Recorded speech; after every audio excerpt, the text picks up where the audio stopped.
Hi everyone, Shirin here, and welcome back to Video Editing 101. Today, get excited because we are talking all about how to edit makeup tutorials. You're going to learn how to edit like a pro beauty guru. So before we begin, dive into the chat, let me know where you are tuning in from. Let's take a look. We've got Cody Bear, hello. We've got Andreas. Andreas is saying happy Wednesday. Happy Wednesday indeed. And let's see. As y'all are tuning in, just let me know in the chat where you are tuning in from. Alright, so let's dive into Photoshop and we can get started.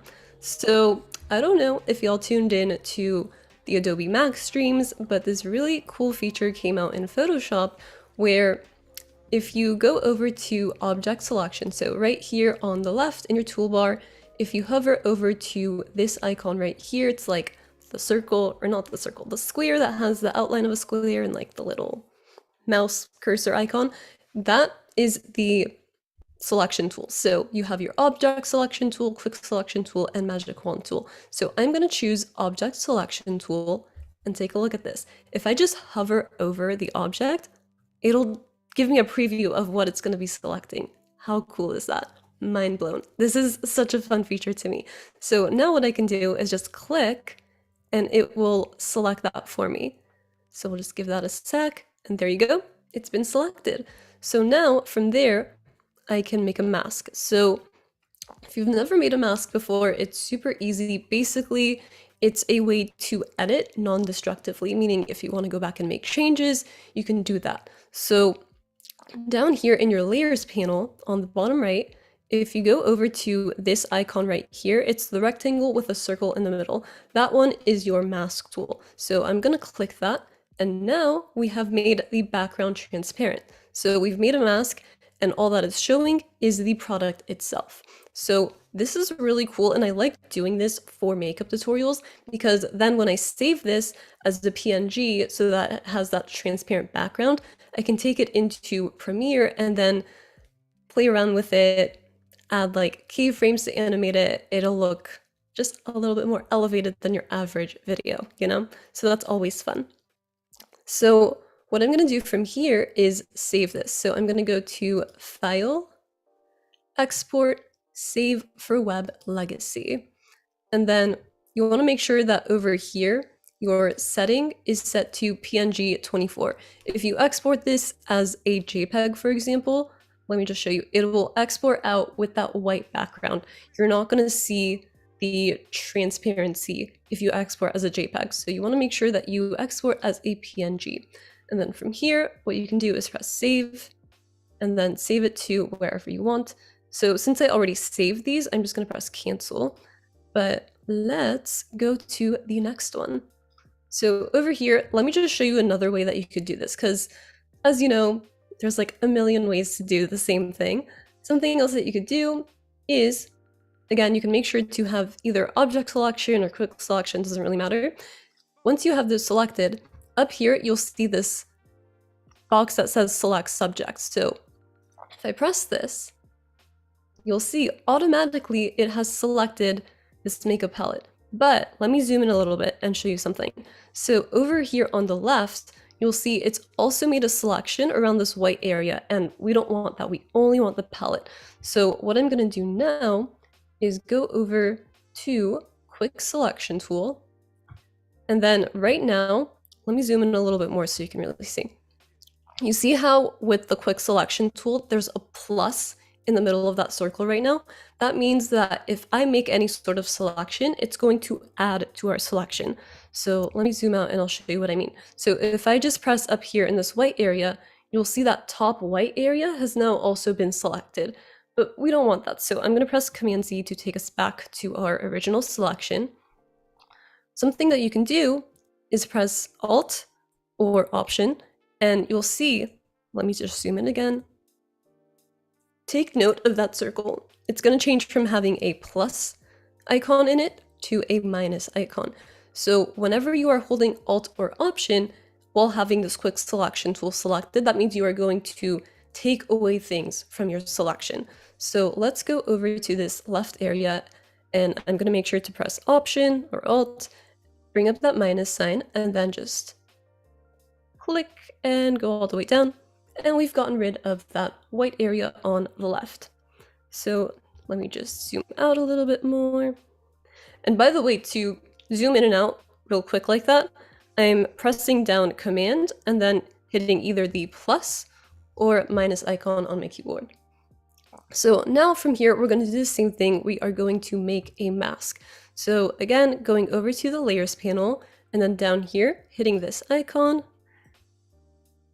Let's get rid of that. Okay, so we are going to press this icon right here. It is the rectangle with the circle in the middle to add a mask. And just like that, we have added a mask. And if you want to make sure that everything that needs to be selected is selected, something that I like to do is add a new layer. So right here, this plus icon with the square around it, it'll say create a new layer. So now we've created a new layer. I'm going to drag this layer underneath that layer with a palette on it.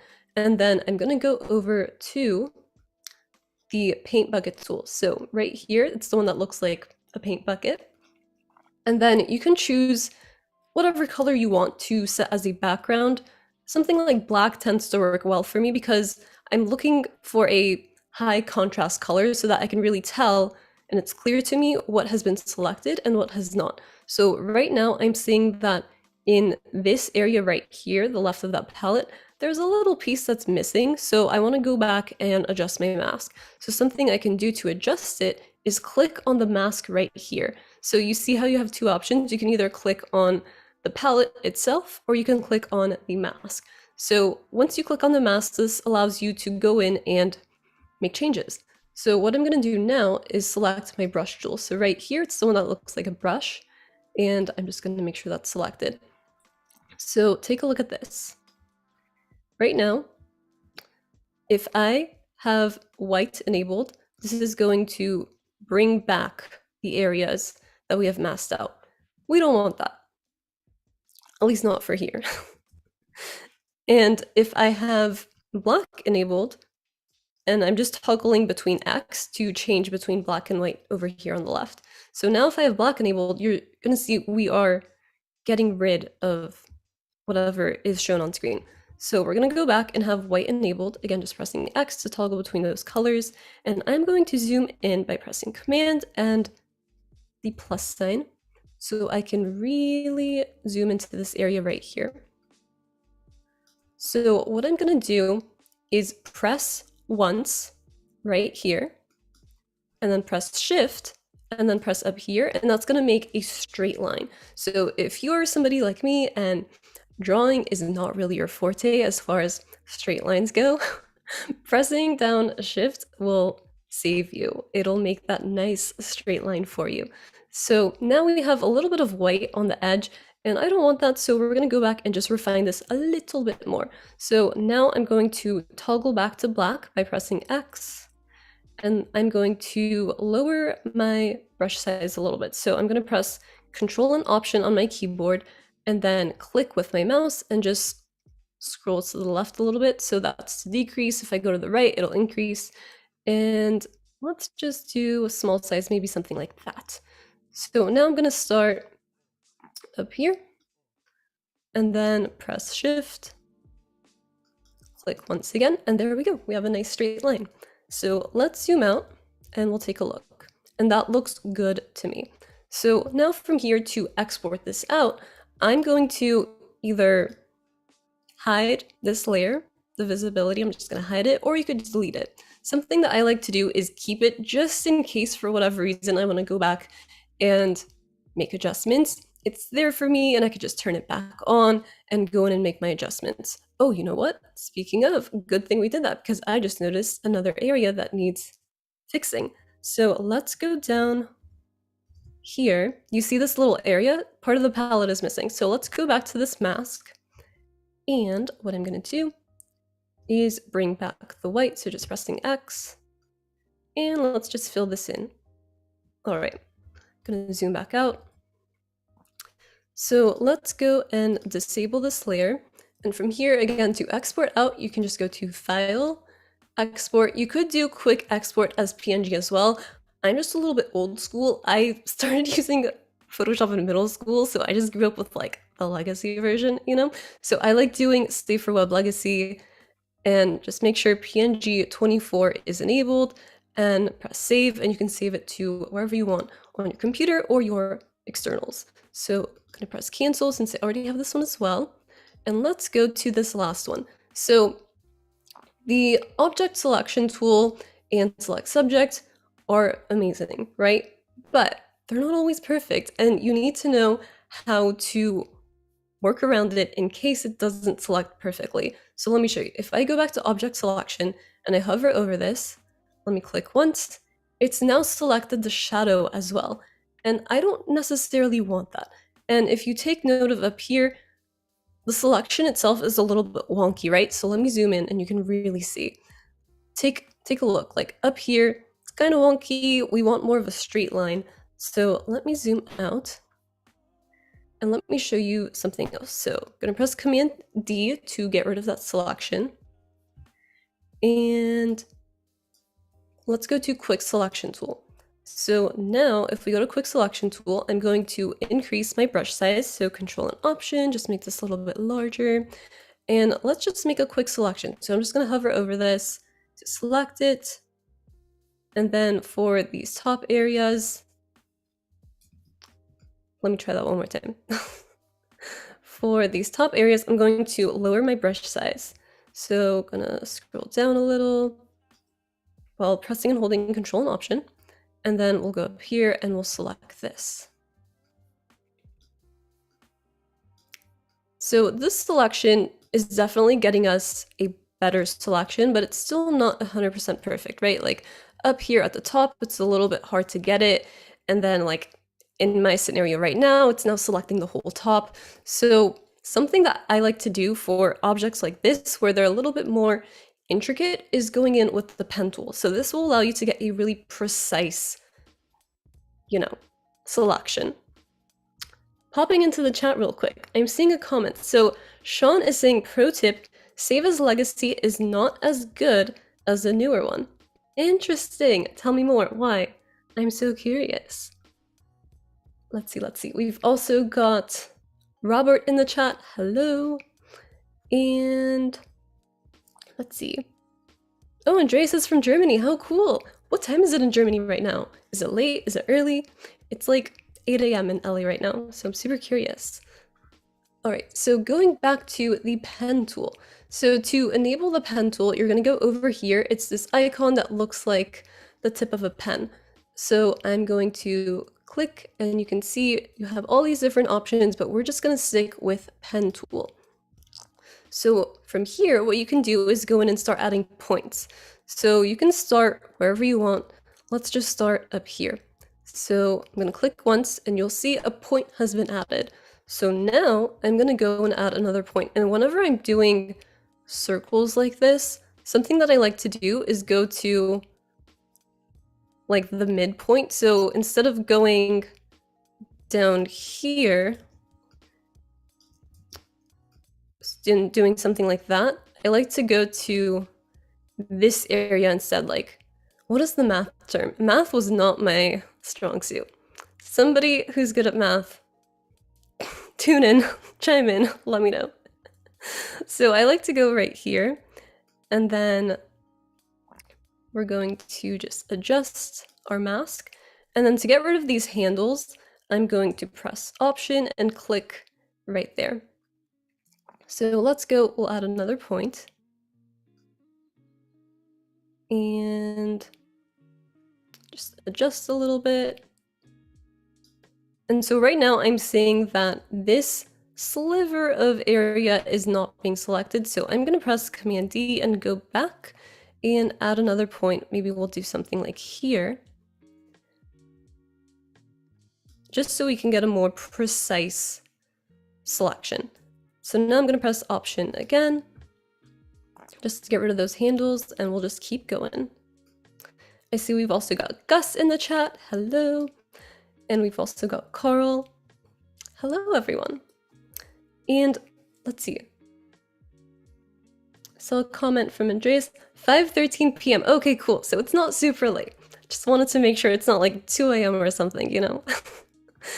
let's continue making some points. So I'm going to press Option, again, get rid of these handles, and we'll keep going. So this might seem more time consuming to you, and you might be like, Shirin, why can't I just use object selection or quick selection? Like, yeah, sure, it's not precise, but it's quicker. The thing is, once you start doing this, it'll become really quick to you. And for objects like this, where it's more intricate, it really is worth spending the time going in and using the pen tool, because the end result is going to be so much cleaner. Cody Bear is asking, Shirin, what brand of makeup do you love the most if you had to choose one? Ooh, that is so hard. I have so many different favorites across different brands. Like, you know how some brands are known for staple products? It's so hard for me to pick. Let's see. I really love Buxom for like eyeshadows and blush. For foundations, there's a lot, like Lancome, or Beauty, Dior. It's so hard for me to pick. Also, let me know in the chat if you all have a favorite makeup brand. So curious to know. I feel like we all have tons of favorites. Alright, so just going through and adding some more points. And now we're done.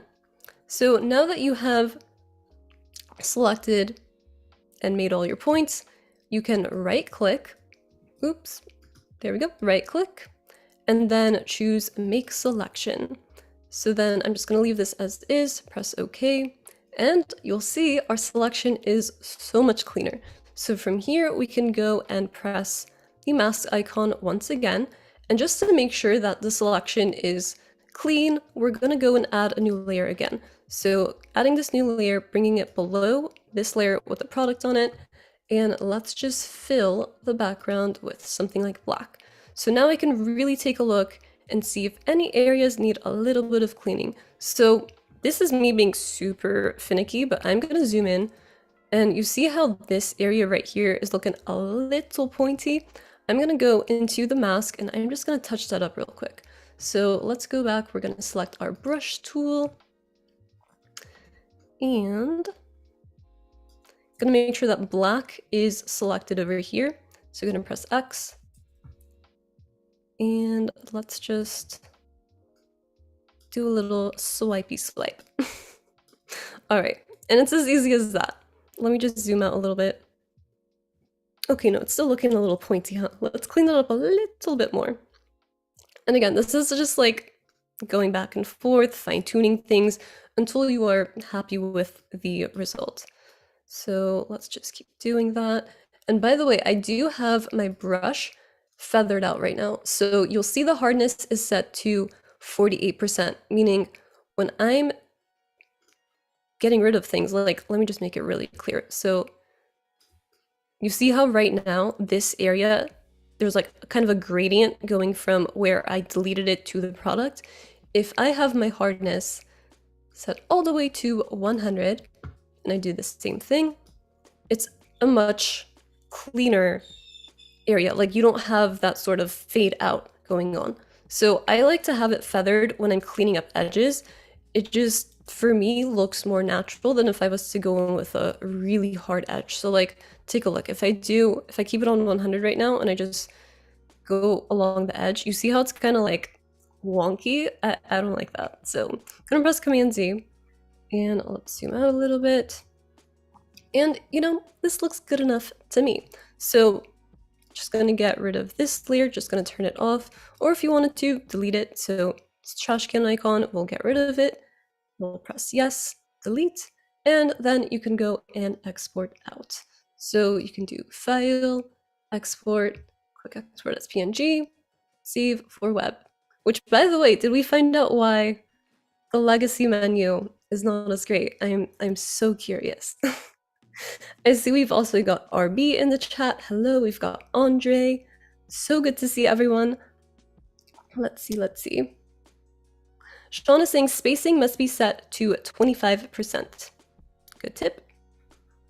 All right, so now that we have all of our PNGs ready to go, what we're gonna do is go into Premiere. So let's go over to Premiere.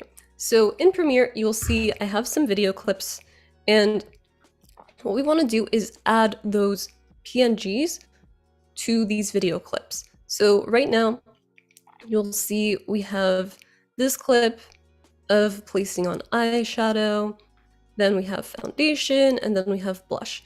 So let's go through one by one and we will add those in. And Cody Bear is also saying, I really love ColourPop eyeshadows. Ooh, yeah, those are really nice and so affordable. Like, I love ColourPop eyeshadows. They're pigmented, they're beautiful, like they blend nicely, they're great. So let's go over to graphics. That's where I have saved all of my PNGs. The first one that I'm going to start off with is the eyeshadow palette. So I'm going to bring this onto my timeline and set it on the V2 track so that it's above the layer that has the video clips. So I'm going to drag this out and extend it so that it covers the length of these two videos, because these two are about eyeshadow. So now what I want to do is resize it, and obviously I don't want it placed right in the center of the screen. So I'm going to select this layer right here, that PNG that we just dropped in, and then we're going to go to Effect Controls. So from here, I'm going to scale this down a little bit. So let's do maybe like 50. We can start there and adjust if needed. Then I want to change the position. So take a look at this. Let me know in the chat if you've ever tried this before. So over here, you see this icon, and if you hover over it, it'll say safe margins. So when I press this on, you will see these safe margins have been enabled. And this is typically for things like broadcasts, but it's really helpful for editing on YouTube as well, because it lets you know basically which area you should stay in when you're adding things like graphics and text and stuff like that. So I like to have this on, and if you're not seeing this for whatever reason, you can press this plus icon right here and then add in literally anything you want. So if you want to add in that specific one, you're going to look for this icon right here. It's like the double rectangles. If you hover over it, it will say safe margins, and then you can just click and drag this over down here. But I already have it, so let's press cancel so we can go back. So now what I'm going to do is change the position. So let's bring it over to the left a little bit, and then I'm going to experiment. I'm just going to see what looks good. So let's try the top left, and I'm just going to hover over the clip a little just to get a little preview. Not loving this. Let's try the bottom left. So let me just bring this down, and let me know in the chat which one you prefer. Do you think bottom left looks better or top left? I kind of am leaning more towards the bottom left. And let's just bring this over to the edge of those safe margins, and I'll disable the safe margins. So this is what it would look like if it was in the bottom left. I think that looks pretty good. So from here, what I want to do is now add some keyframes so we can animate this coming in and out. So let me go over, let's see. We're going to go to the beginning around here, and I'm going to add a keyframe for the position just by pressing the stopwatch icon. So right there, I have added a keyframe, and we have locked in that position right there. Then I'm going to go a few frames over to the left, and then let's take this out. So I'm going to change the position just so it looks like it's coming into screen. So now if I play this back, it'll look something like that. Like it'll just glide in, and I love that. It adds a little bit more fun to the video. And then I'll do the same thing for the end. I'll just have it transition out. So I'm gonna go around the end right here, and I'm gonna add a keyframe. So let me just extend this panel over a little bit more so you can really see what I'm doing. All right, so let's go back to around the end, so maybe somewhere like here. And I'm really just eyeballing this. There's no science to this, just whatever looks good to you. You could be precise with it if you wanted to, like 10 frames from the end or something like that, but I'm just eyeballing it. So we'll do a keyframe right here towards the end. So to add another keyframe, I'm going to hover over this icon right here, and it'll say add remove keyframe. It's like a little diamond icon. So I'm going to press that, and we've added another keyframe. Now we'll go a few frames over, and we will have this go back out again. So now, if I just scrub through this, you'll see it comes in, and then at the end, it glides out. And I love that. I think that looks so cool. So from here, what we can do is go back to our keyframes and change them all so that they are a bit smoother. So I'm gonna click and select all of my keyframes. Just gonna hover over them. Now they've all been selected, and you can tell that because they've become blue. So now I'm going to right click, go to temporal interpolation, and choose Bezier. And that basically will smooth out our keyframes and animate them to look smoother. So now if I play this back, okay, well, Premiere's glitching for me a little bit today, and you'll notice it's playing everything back as a GIF. So instead, what I will do is just scrub through on the timeline, and you'll get a feel for what this would look like in real time. So like that, it comes in and then comes out. Love it. So let's say from here, we want to take it up a notch. We want to add some text. So what I'm going to do is go over to my text tool right here. So I'm going to press that T, and then I will click, and let's type in the name of the palette. So this is the Buxom Tiki Bar palette. And then I'm going to press Command A to select all the text. And what I want to do from here is go in and go into Essential Graphics and change up the font and all that. So over here, I'm going to go to Essential Graphics, and let's change the font. So my tried and true Montserrat, we love that font. And then we'll do bold. And I'm thinking maybe let's make it all caps. And then I'm going to change the font size. We'll do something maybe like 50. And then I will bring this over. So I'm just going to reposition this using my align and transform controls. So let's try placing this maybe like in the center of the palette, something like that. So I will also extend this out so that it's the same length as the PNG. So there we go. And now it'll be something like this. And if we wanted to, we could go back in and add the keyframes, or something else you can do is change the opacity. So let's go back, and I'm gonna choose this PNG layer just so I can see where my keyframes are for timing reference. So I know around right here, this is when that PNG of the eyeshadow palette is fully in frame. So now I'm going to go back to the text, and I will go to the opacity. So down here in effect controls, if we go to opacity, right now it's set to 100%. And what I'm going to do is add a keyframe right there for 100. So just press that stopwatch icon to add a keyframe.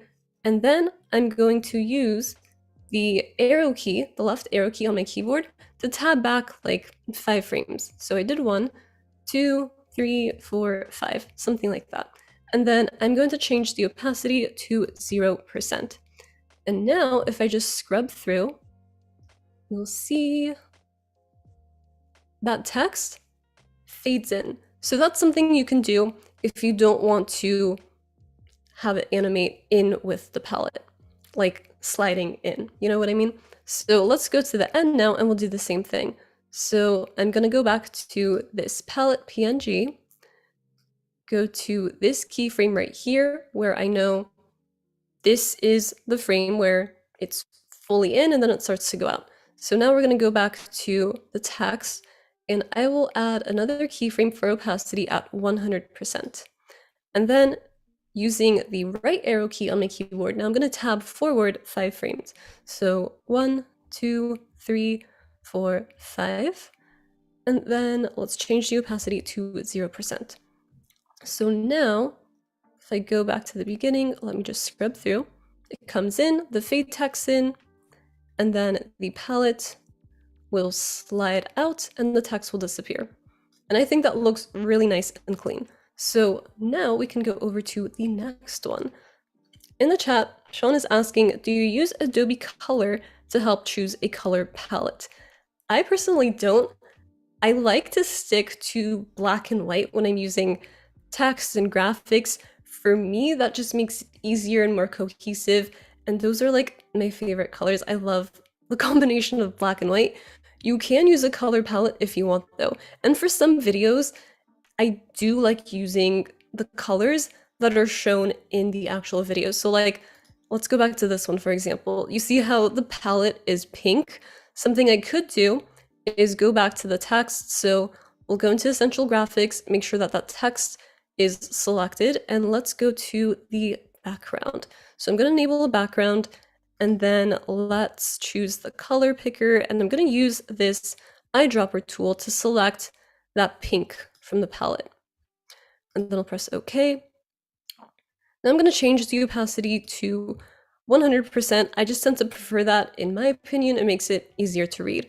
And then I'm going to change the border a little bit so it has some padding. Let's do maybe like 15. And so now if I play this, it matches the branding of the packaging, right? And that looks cool too. Sometimes it's nice to do that. When I'm doing my own videos, I tend to stick to black and white, but I do like the way that looks. So I'll leave it. Let's go over to this next clip. And I also see we have Portal in the chat. Hello, welcome, welcome. So for this one, we have the foundation. So let's go back to project. And now I'm going to choose that foundation PNG. So I'm going to bring this in. And just like before, we're going to extend this so that it matches the length of the clip where I'm applying the foundation. And then we'll go to Effect Controls and then bring down the scale. So for this one, maybe 45. And I'm going to enable my safe margins again. So I'm going to click that safe margins icon. And then let's bring this back to the bottom left. So I'm going to slide this over using my position controls and then bring it down. Looks good. So from here, you could just leave it, honestly. Maybe let's say you don't feel like adding in keyframes, you just want to leave it like that. You can totally do that. And then for the whole clip, it'll just be right there in the bottom left, and you know that that's the foundation being used.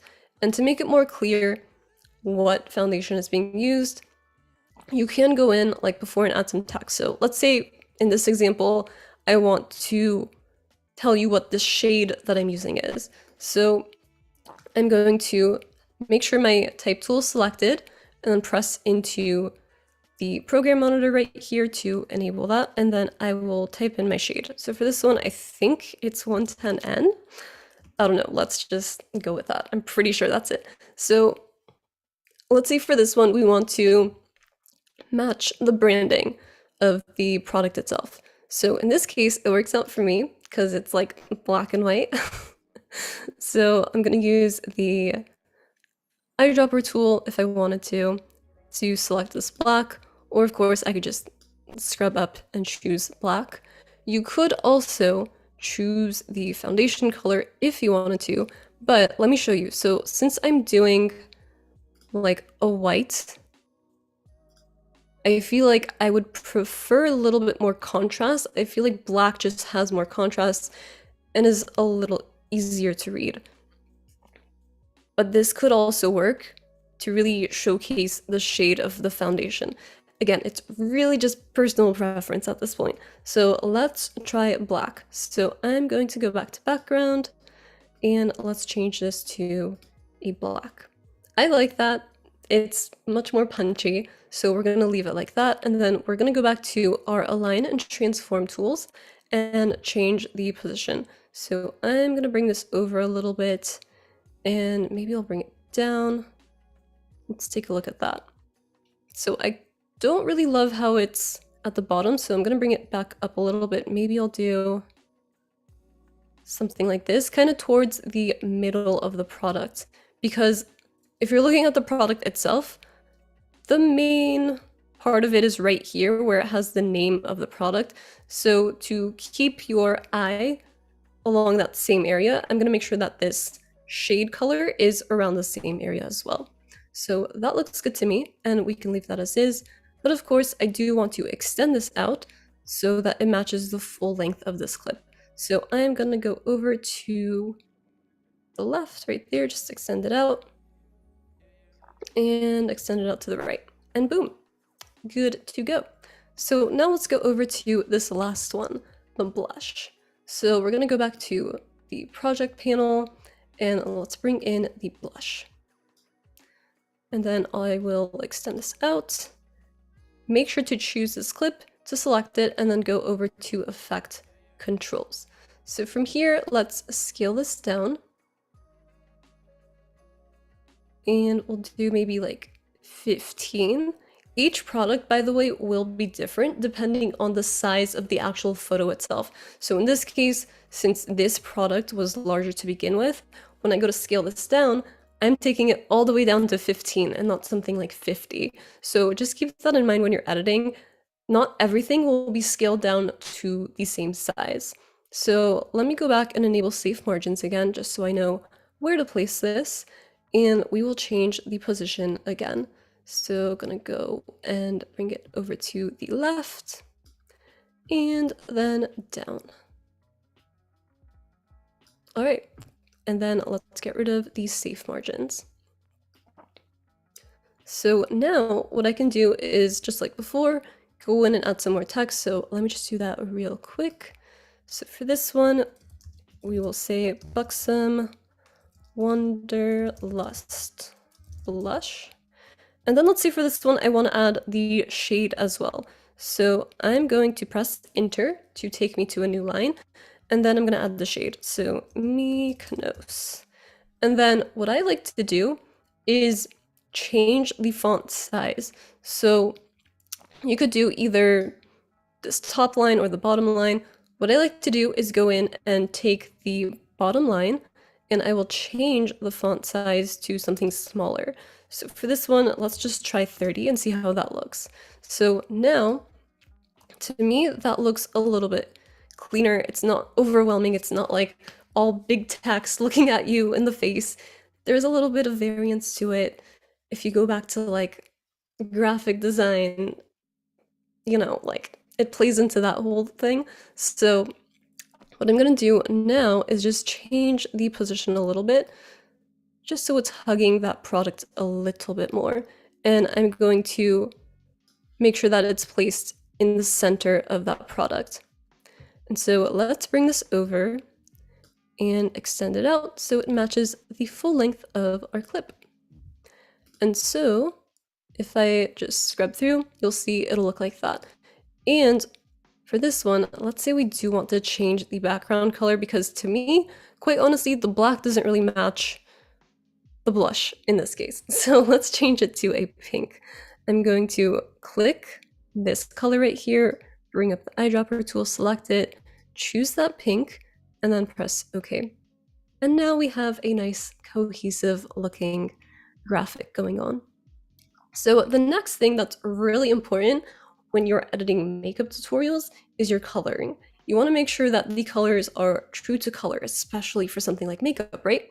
And something that you can do is change your white balance. So let's say when you went to film, your white balance was not adjusted accordingly.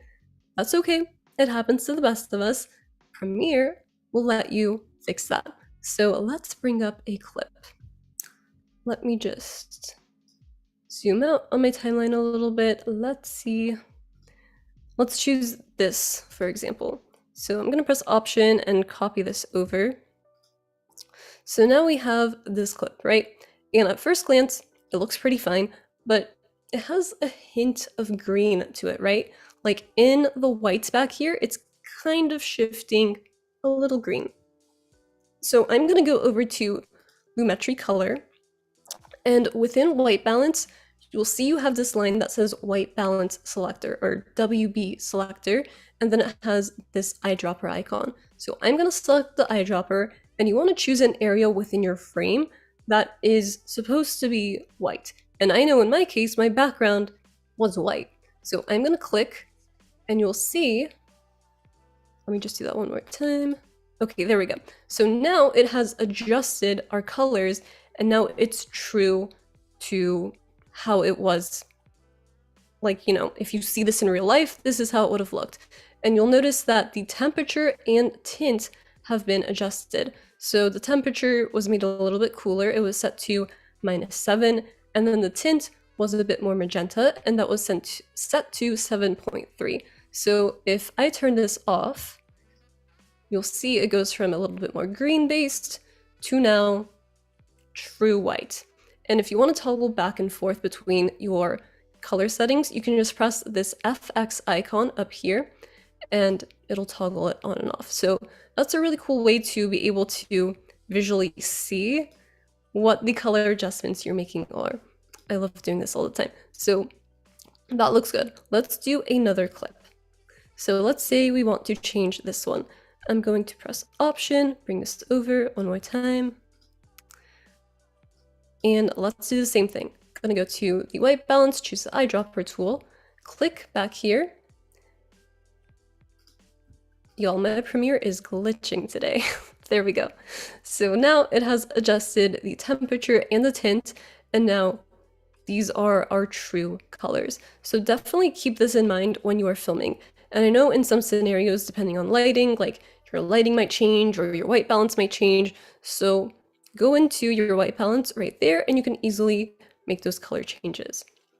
Now, something else that I do want to show you while we have these clips right here is, let's say instead of having clips like this, where you have the product on screen, and then you're also showing how it's used, something else that you could do is, you know, like the typical beauty guru thing where you're holding up the product to the camera. You can have that and then show the clip of you applying the makeup. So for example, let's say you have something like this. You have the foundation being showed and then the foundation being applied. So what you can do is here you can add some text and then show the actual product being used. So over here where we have this product shot, again, you're going to make sure to have that type tool selected, and let's click in here and let's add some text. So for this one, let's just type out the name of the product. So we'll do Lancome Teint Idole Foundation. And let's say I want to add my shade again. So I'll do 110N. So for this one, let's say I want to make the shade name bigger. So I'm going to click and hover over the shade name to select that. And let's go back to Essential Graphics. So from here, I can change this, and let's do something like 100 as an example. And then I'll get rid of the background because I don't want that for this. And then we can change the position of everything. So I'm going to just change the position using the Align and Transform tool. So let's try bringing this over to the bottom right. I kind of want it like in this space right there. So let me bring back my safe margins, and I can tell right off the bat, this text is too large. So something that you can do is go back and just change the size of the text. So let's change this. Let's say I actually want to make this 50, and I'll just keep them all the same size. That is also too large. So let's say, you know what, the bottom right is not working out for us. So let's try another position. We can go over to the left and bring it up a little. And then it's still a little bit too long, right? Like this Lancome foundation, like this whole thing is a little bit too long. So I don't want it going over the product itself. So what I can do is put these on different lines. So now we have the name of the brand, the name of the product, and then the shade name. And that's one way that you could do it. You could also just completely get rid of the brand name if you wanted to. I mean, it's pretty obvious because the brand name is on the product packaging itself, and so is the name of the foundation. But just to make it more clear to your viewers, this is one thing that you could do. So I'm going to just bring back the name of the brand just to make it really clear what everything is. And then I will bring it over a little bit more. So I'm just going to adjust the positioning. I'm going to bring it a little bit closer to the actual product. So I'm going to go with this inner safe margin. And now let's turn that off. And I will extend this out so it's the full length of the clip. And it looks something like that. So now you have the text on screen with the product, and then you go into showing how it is being used. So that is definitely another option. There's so many ways to showcase a product and like have fun with it when you're editing. Let me know in the chat if you have ever edited a makeup video before, because something else that you want to keep in mind when you're editing makeup videos is where you are cutting the clips, right? So if you've never edited makeup videos before, something I highly recommend is sitting down and watching a few makeup tutorials just so you get a feel for how eyeshadow is placed and blush is placed and stuff like that. Because in the same way that editing videos is an art, so is makeup. And you want to be able to know as an editor how to convey the different steps of applying makeup. So let's go over to the project panel, and I want to show you what I'm talking about. So let's go over to application. Let's see. So in this clip, let's go to eyeshadow. I want to show you an eyeshadow one.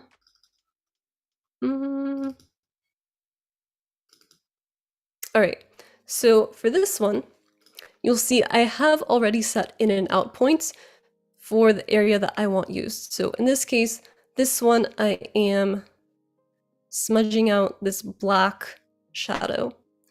But like, if you've ever done your own makeup or you've seen makeup being done, you know that the process of blending eyeshadow, for example, can be a really lengthy process. And as a viewer, while it can be nice to actually get a real feel for the whole process and just how long it takes to blend out eyeshadow, if you're editing for something like Instagram, for example, people honestly don't have the patience. So you really want to cut to the bulk of the action and just get the point across. So for something like blending eyeshadow, for example, let's see. Over there, I noticed there was an eyelash, so I was trying to get rid of that. Let's see. I want to go to around here. So as I scrub through this, you'll see that I'm going back and forth a lot with this brush, right? So I'm going in the crease and then back and forth, back and forth. Blending eyeshadow takes forever. So now I'm blending out the edge. That's a really long area, right? You don't have the patience to watch that. I don't have the patience to watch that. So what we're gonna do is choose just a very small area of that to get the point across. So I'm going to let this play. I'm gonna press spacebar. You know what? Premiere's glitching, so we're not gonna do that. We'll just scrub through.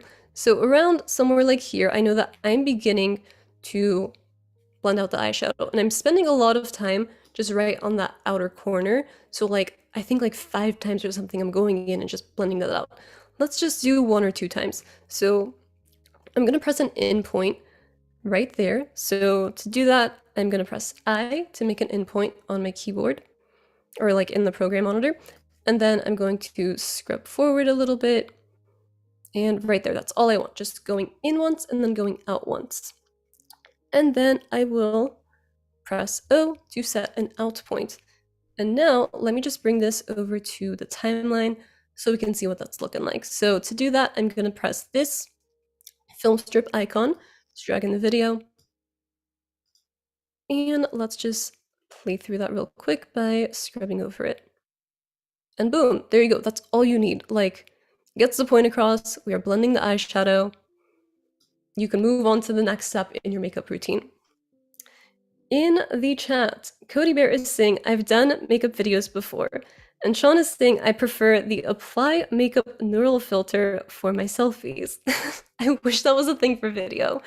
Y'all, if that was a thing for video, that would make my life so easy. Like, I would just have a blank template, like this clip right here on screen. I could just have that, have no makeup on my eyes, do the same motion, and then imagine if I could just go in to Premiere and just choose whatever makeup I wanted.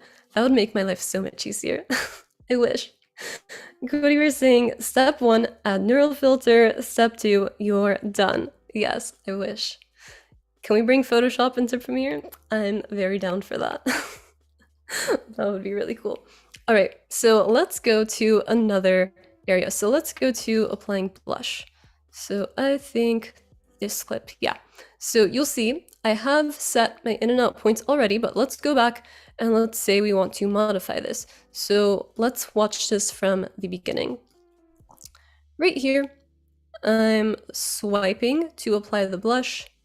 I do this a few times, and then I'm going in and tapping this to further blend it out.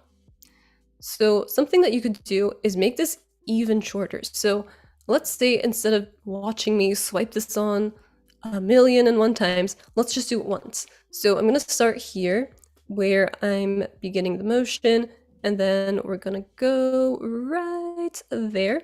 And as I'm lifting the brush off my face, I'm gonna set an out point. And what you wanna look out for is the hand placement. So you'll notice right now, the brush is at this up point.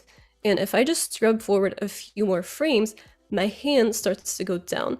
You want to set your out point at a point before your hand starts to go down, because if you play this back in an actual video sequence, it'll look a little bit off. Like, you don't want to go from applying the blush and looking like you're going down to another clip. It'll just look jarring.